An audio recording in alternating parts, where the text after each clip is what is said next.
WPSU is your source for Penn State sports, Penn State research, Penn State community. But we can't do it without your support. Make a contribution today and get a DVD of your favorite Penn State show.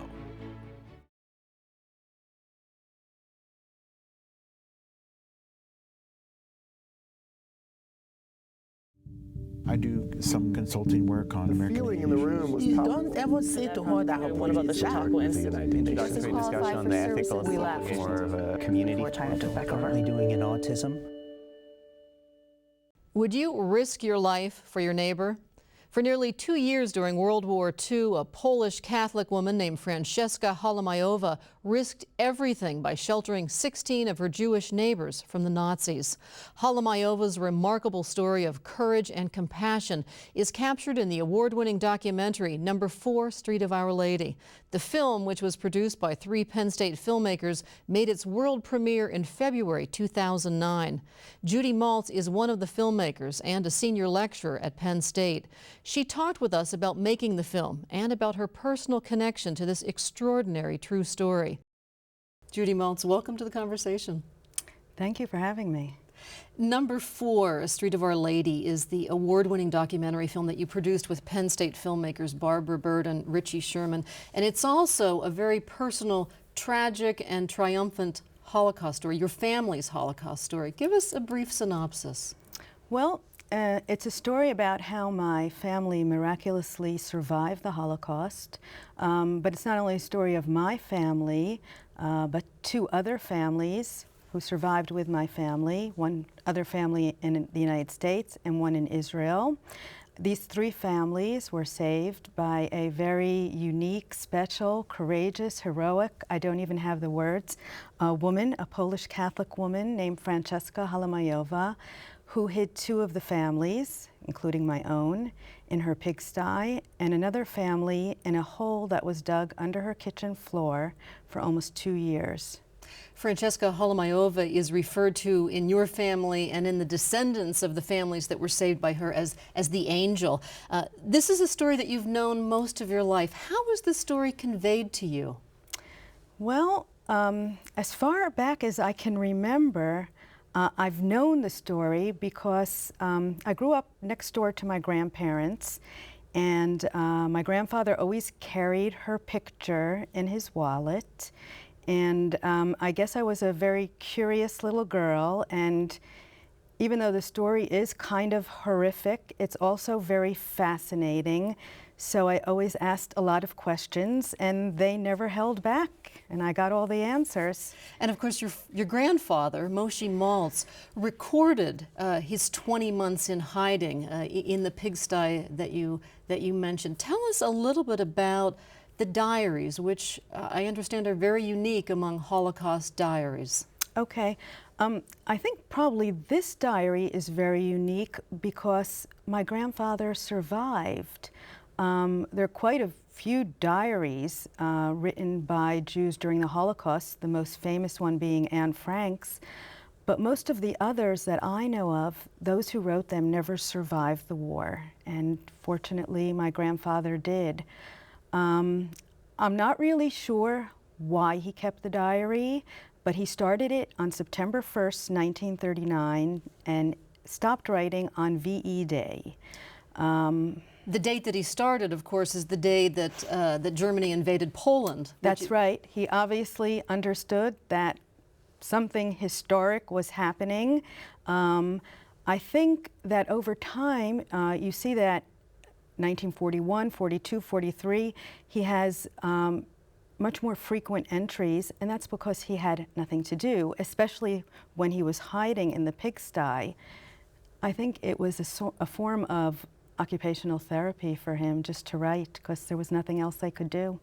Your father talked about going back, basically walking in the footsteps that he had walked so many years before, and at one point being overcome, erupting in tears. And you wrote something in a piece that appeared in the Jerusalem Post about the survivors who went back with you. 60 years later to this pigsty, and you write, suddenly they were recalling the fleas and the lice and the dirty looks they'd get from their parents whenever they made noise. And at the oddest moments, sometimes in mid-sentence, these grown-ups, now in their 70s, would start to cry. How did you hold up witnessing this? It was very difficult. I mean, the whole thing was very difficult because in a way I felt, well, this is kind of selfish to do this because it's kind of like opening old wounds for these people. You know, they've done well with their lives. They've all managed to put this behind them. Why am I doing this to them? Why am I bringing them back? Why am I bringing back these old memories? And it was heartbreaking at many times to watch them break down like this. But I think in the end it was kind of a cathartic experience for all of them. In the end they all came out better for it. They're all happy they did it. And I think when they see the responses of people to the film, they understand just how important it was for them to go through with this. I read a lot of journal entries and letters in kind of researching this topic before our discussion. And one of the things I noticed in letters and even other diary entries is that so many of them felt like farewell letters. Mm-hmm. What seemed different and unique about your grandfather's is, at least from what I saw in the film, that they were more, he seemed more hopeful. And I'm wondering, you read that diary, 139 pages of it, you say at least 10 times in making the film. Did he give up ever, that you could see in his writing? You know, were there ever really goodbyes the way I saw in so much of what I've read? You know, one of the people we interviewed for the film, he appears there very briefly, is a guy named Dr. Amos Goldberg. He's based in Jerusalem, and he's an expert on Holocaust diaries. And he said to us that actually what comes through and what really impressed him about this one was my grandfather's survival instinct. And he was pretty convinced he was going to make it. My grandparents at one point did decide to give away their little baby daughter. So I think anyone who reaches a decision like that has to feel... It was a Sophie's choice moment. Right. Another child is someplace else, and it's either your grandmother loses her life and both of her children. Right. So they were supposed to give that baby to Francesca Holomayova before she was caught by the Nazis. And I think the fact that they decided they were going to give their child up and put their child in a Christian household means they felt they were pretty doomed. Otherwise, I imagine any parent, would want to hold on to their child. You mentioned your grandfather's, the experts saying that one of the things that comes through is his survival instinct. The reality is, of 6,000 Jews in Sokol, only 30 survived. Half of them because of the heroics, really the unbelievable things that Francesca Holomayova did. Tell us something about this tobacco chewing, vodka drinking woman who is an angel to so many people. We think of angels as being dressed in white with wings, and apparently from all the information we've been able to put together about this woman, she wasn't what you'd consider a typical angel. She was gutsy. She was audacious. I think she was, generations ahead of her time. Look, this was a woman who had thrown out her husband.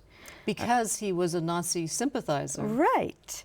I mean, how many peasant women living in villages in Poland in the 1920s or 30s did something like that? So she had her principles. you know? There are two families in the pigsty, your father and grandfather among them, another family under the floorboards, the trapdoor in the kitchen, and then later on, she actually provides a safe haven for a German who can no longer, he doesn't believe in what he's doing. So she even had compassion for someone who was fighting Hitler's war. Exactly. I mean, it just tells you what kind of person this was. She didn't differentiate. I mean, it wasn't that she loved Jews in particular. She just loved people. I want to talk a little bit about Frances Halamayova's descendants, how they feel about what she did, which didn't become known to them, for many of them, until they were adults. Well, you know, you've seen the film. You see the reaction. Their reaction, in a way, was stronger than the reaction of the survivors. I thought the same thing. It was. It was stronger than the reaction of the survivors.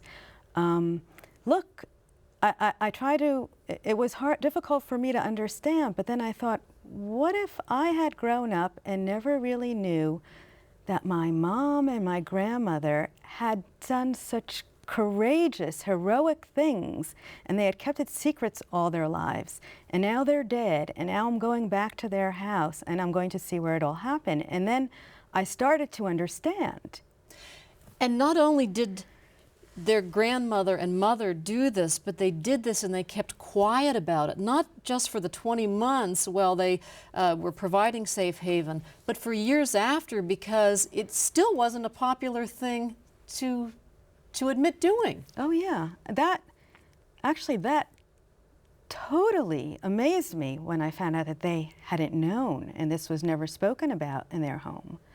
But then, as we were doing more and more research and looking at other stories of rescuers, this was a pattern. Many of them never spoke about it. So God knows how many stories there are out there that we'll never know about.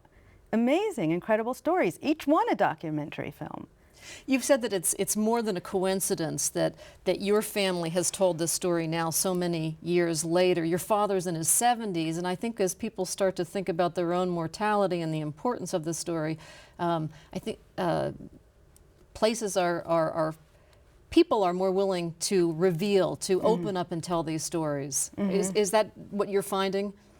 Oh yeah. And in fact, when we were at Yad Vashem, which is a Holocaust Memorial Museum in Jerusalem, and we spoke— the largest repository in the world for these kinds of things. Oh yes. We spoke there to the woman who heads the Department of the Righteous Among Nations. That's the department that actually commemorates all the non-Jewish rescuers. And she said that what amazed her was that in recent years, she's been inundated with requests to have people be recognized as righteous among the nations. And the only way she could explain it is, as some of these survivors are now getting on in years, survivors who never spoke about how they survived the war, who saved them, they're doing some soul searching now as they reach the end of their lives, and they want to, you know, pay a debt. Speaking of paying a debt, Francesca Halamayova accepted nothing in return, although your families over the years have kept a connection, and her grandchildren wondered, you know, where did these great boxes of things come from? And I think your grandfather or someone actually bought her a house when they eventually got to the States. Yeah, this was interesting also when we met Francesca's granddaughters, and I actually have the papers. It wasn't very expensive, but when they came to America, my family was very poor, obviously. They scraped together whatever they had. I guess it was a couple of $1,000s, and they sent it to Francesca so that she could build a house. And I asked the granddaughters if they knew anything about that, and they said no, but then they said, well, actually, we never understood. They started building this new house and we didn't understand where the money had come from. So suddenly 2 and 2 came together for them. Everyone describes Francesca as an angel, but of course she's still flesh and blood, and she was human, and there were times where the pressure, the stress of hiding so many people, of caring for so many people, of removing their wastes, of feeding them, became overwhelming, and she actually asked everyone to leave. Yeah, and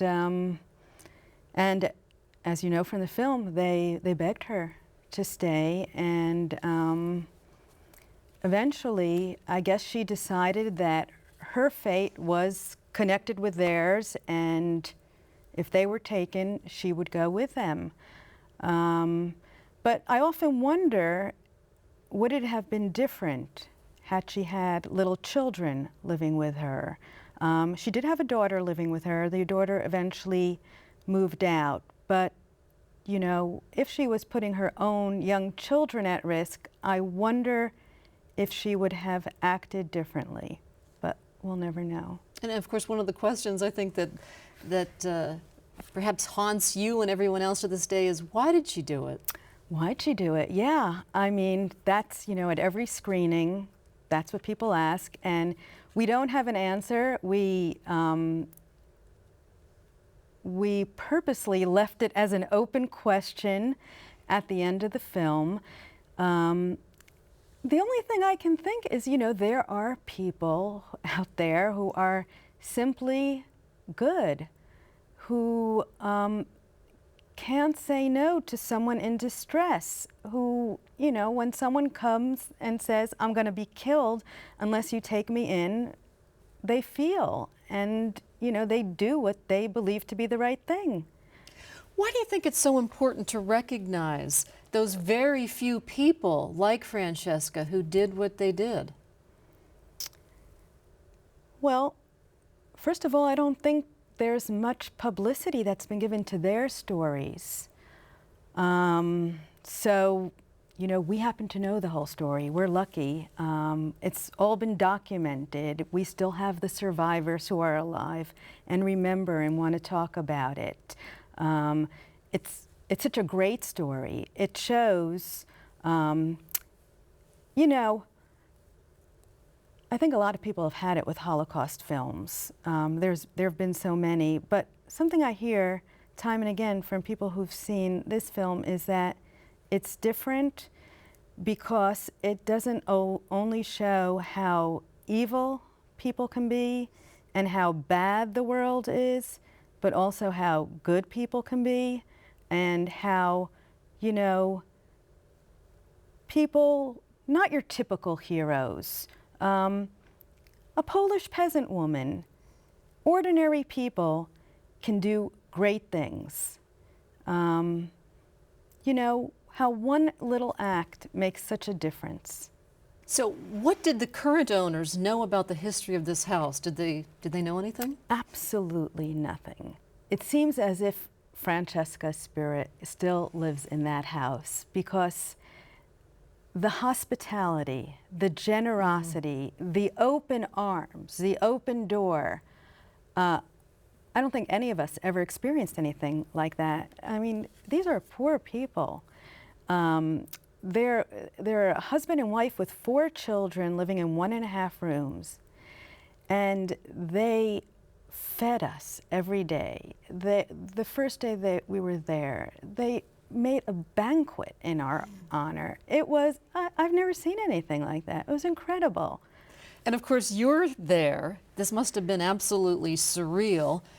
Seeing in the floor, still there, the trap door to the hiding place where a family of 3 was living. And what was that like? You know, I think while I was there and I saw it, I was a bit numb to everything that was going on, especially since I knew that we also had a greater purpose, which was to make the film and make sure everything worked out and everyone was where they were supposed to be. I think only after, when I saw the footage, did it really move me and did I understand, oh my God, I can't believe we were there. I can't believe it's still there. But then I was kind of numb.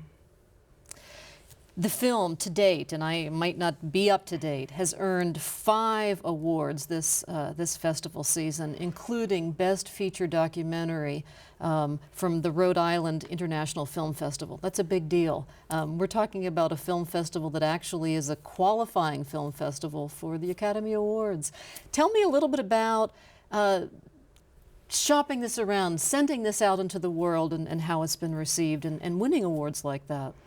Well, it's been pretty amazing. Look, this is the first film I've ever worked on, so I've never been through anything like this. Barbara and Richie have already done films, and they've received awards for other films, so I guess they're kind of used to this, but for me, it's been wow. I can't believe it. You know, at Rhode Island, we didn't even know we were up for an award, so we didn't have any representatives there at the award ceremony, unfortunately.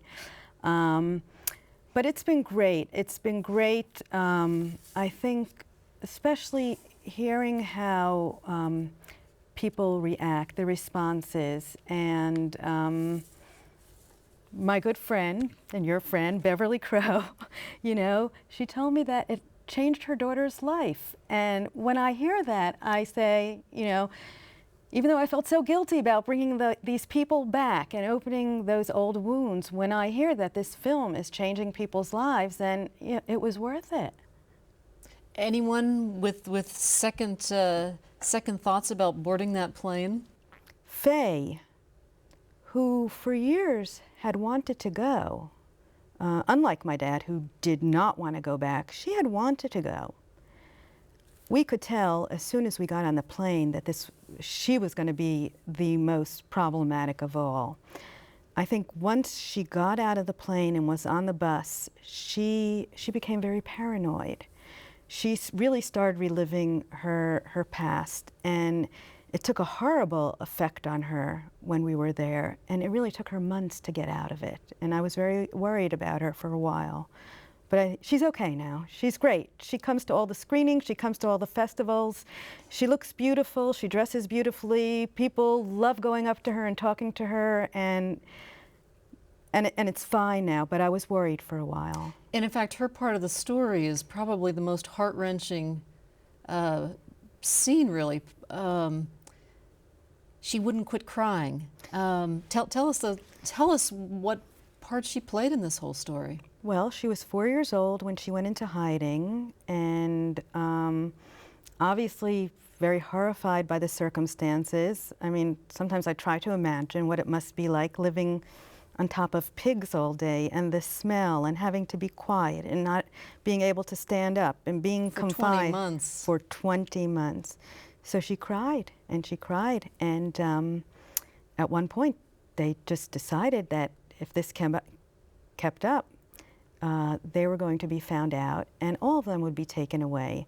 And only when I went back to Sokol did I realize how true this was, because the houses there are so close together. In fact, Francesca's house was a duplex.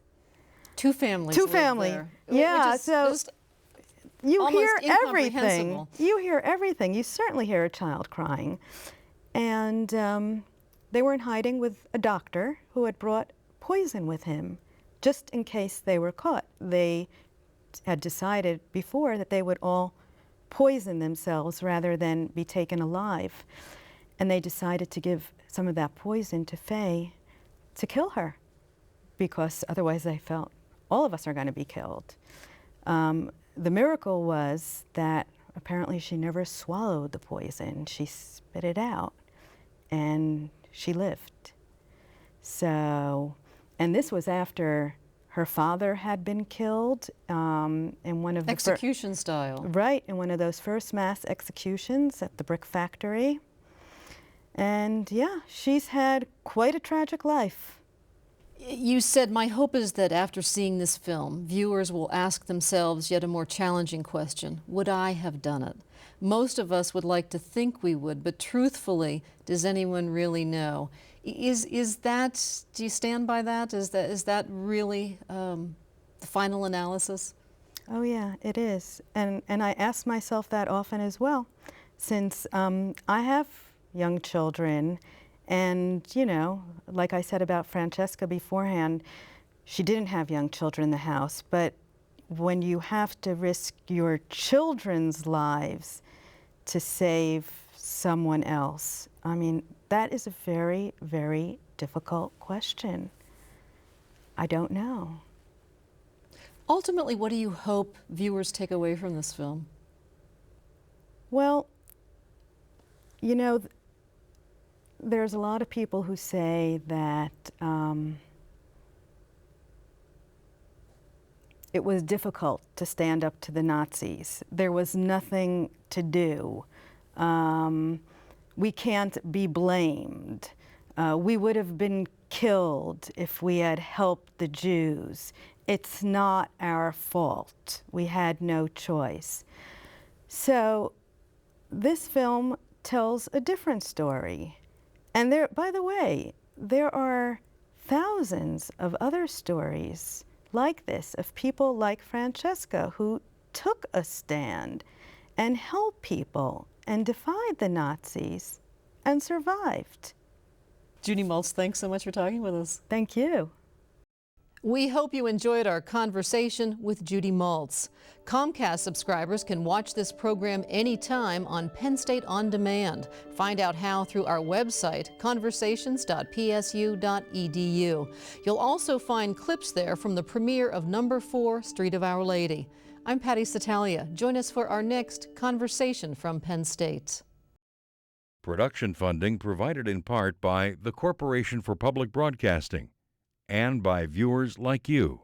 Thank you. This has been a production of WPSU.